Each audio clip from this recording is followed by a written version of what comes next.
Hello दोस्तों, दुनिया भर में कई ऐसे पुल हैं जो अपनी एक अलग ही पहचान रखती हैं। कहीं कहीं ये पुल देश की शान भी कहलाते हैं। ऐसे ही एक पुल हमारे भारत देश में भी है जो केवल देश में ही नहीं पूरे विश्व में प्रसिद्ध है, और उस पुल का नाम है हावड़ा ब्रिज। यह ब्रिज कोलकाता में स्थित है, इसलिए तो कोलकाता अपने मिठाइयों से ज्यादा हावड़ा ब्रिज के नाम से फेमस है। खैर, बहुत से कम लोगों को ही पता होगा कि हावड़ा ब्रिज बनने की कहानी क्या है और क्यों इसे एक इंजीनियरिंग का बेहतरीन नमूना कहते हैं। आज इस वीडियो में हम वो हर बात बताने वाले हैं जो बेदौर आपको जानना ही चाहिए। दोस्तों, कोलकाता और हावड़ा के बीच एक नदी बहती है जिस नदी का नाम है हुगली नदी।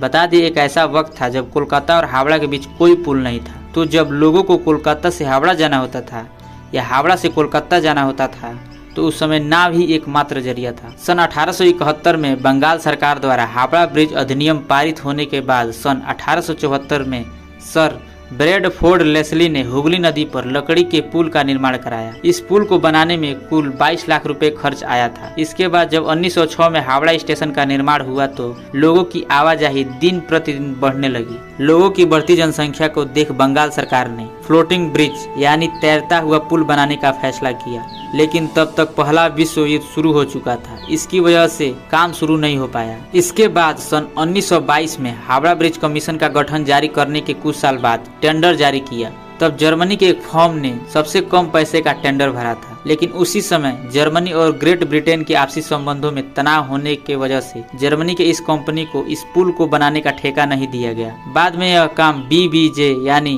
Brathwaite Burn and Joseph company को सौंपा गया। इसके लिए ब्रिज निर्माण के अधिनियम में संशोधन किया गया। अगर बात करें इस कैंटिलीवर पुल को बनाने की तो इसमें 26,500 टन स्टील का इस्तेमाल किया गया है। अब उस समय इतना स्टील इकट्ठा कर पाना बहुत ही मुश्किल था, लेकिन पुल का निर्माण करना भी बहुत जरूरी था। तभी देश की सबसे बड़ी स्टील की कंपनी टाटा ने स्टील बेचने की बात कही। तभी टाटा कंपनी ने 23,500 टन स्टील की सप्लाई की। एक तरह से देखा जाए तो यह ब्रिज टाटा का ही है। स्टील मिलने के बाद हावड़ा ब्रिज की डिजाइन तैयार की गई। डिजाइन तैयार होने के बाद ब्रिटिश गवर्नमेंट की एक शर्त थी कि ब्रिज कैसा भी बने, लेकिन ब्रिज के नीचे कोई दूसरा पुल नहीं होना चाहिए जिससे ब्रिज के नीचे पानी का जहाज आसानी से ब्रिज को पार कर सके। इसलिए तो हावड़ा ब्रिज की जो डिजाइन तैयार की गई उसमें केवल 4 खंबे बनाने की बात कही गई, जो पुल के दोनों सिरों पर यानी स्टार्टिंग एंड एंडिंग पार्ट पे लगने वाले थे। कहने का मतलब यह है कि पुल के बीच में कोई खंभा नहीं है और न ही ब्रिज को तारों से लटकाया गया है। कोलकाता का यह हावड़ा ब्रिज सिर्फ और सिर्फ नदी के दोनों किनारों पर करीब 280 फीट की ऊंचाई पर दोनों पायों पर टिका हुआ है। इन दोनों पायों के बीच का डिस्टेंस 1500 फीट है, यानी नदी में ब्रिज के सपोर्ट के लिए कोई पाया नहीं है। यह पुल अपने आप में ही एक बहुत बड़ा अजूबा है, जो कि यह बिना खंबे का यह पुल करीब 1 सदी से खड़ा है। इसलिए इस पुल को इंजीनियरिंग का एक बेहतरीन नमूना कहते हैं। चौंका देने वाली बात यह है कि पुल के निर्माण में स्टील के प्लेटों को जोड़ने के लिए नट बोल्ट की बजाय धातु से बनी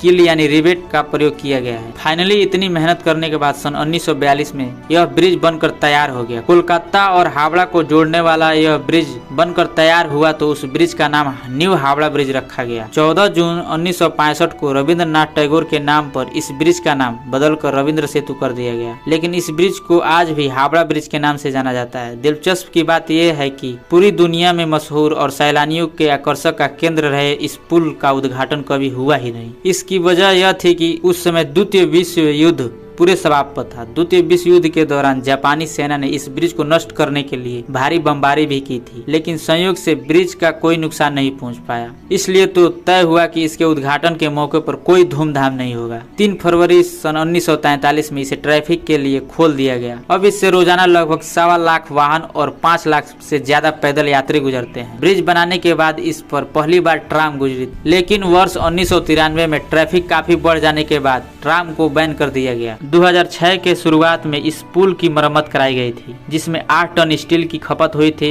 इस पूरे प्रक्रिया में 50 लाख रुपए खर्च हुए थे। इस पूरे ब्रिज को पेंट कराने के लिए 26,500 लीटर पेंट की खपत होती है, जिसमें लगभग 65 लाख रुपए खर्च होते हैं। पक्षियों द्वारा हावड़ा ब्रिज पर की जाने वाली गंदगी से कोलकाता पोर्ट ट्रस्ट काफी परेशान है, क्योंकि इस ब्रिज की रासायनिक क्षति हो रही है। इसलिए ट्रस्ट हर साल इस ब्रिज से पक्षियों की गंदगी हटाने के लिए 5 लाख का कॉन्ट्रैक्ट देता है। माना जाता है कि कि हावड़ा ब्रिज की कोई चाबी थी जिसे ब्रिटिश कंपनी ने भारत को दिया ही नहीं। पुराने जमाने में इस चाबी से ब्रिज को बड़े समुद्री जहाजों के लिए 2 भागों में खोला जाता था, लेकिन इस बात का भी कोई प्रमाण नहीं है। एक और मान्यता के अनुसार हावड़ा ब्रिज के एक इंजीनियर ने कहा था कि पुल 12 बजे नष्ट होगा। हालांकि उन्होंने तारीख या ये भी नहीं बताया कि दिन में 12 बजे या रात को 12 बजे नष्ट होगा। इसलिए हर दिन दोपहर के 12 बजे और रात को 12 बजे इस पुल को बंद कर दिया जाता है। खैर, इस बात की भी कोई आधिकारिक पुष्टि नहीं हुई है। इंजीनियरों का कहना है कि हावड़ा ब्रिज के खंभों को अब जंग लगने लगा है और इस जंग की वजह है पान। इस पुल से रोजाना लाखों लोग पान चबाते हुए गुजरते हैं और थूकते हुए निकल जाते हैं। इंजीनियर बताते हैं कि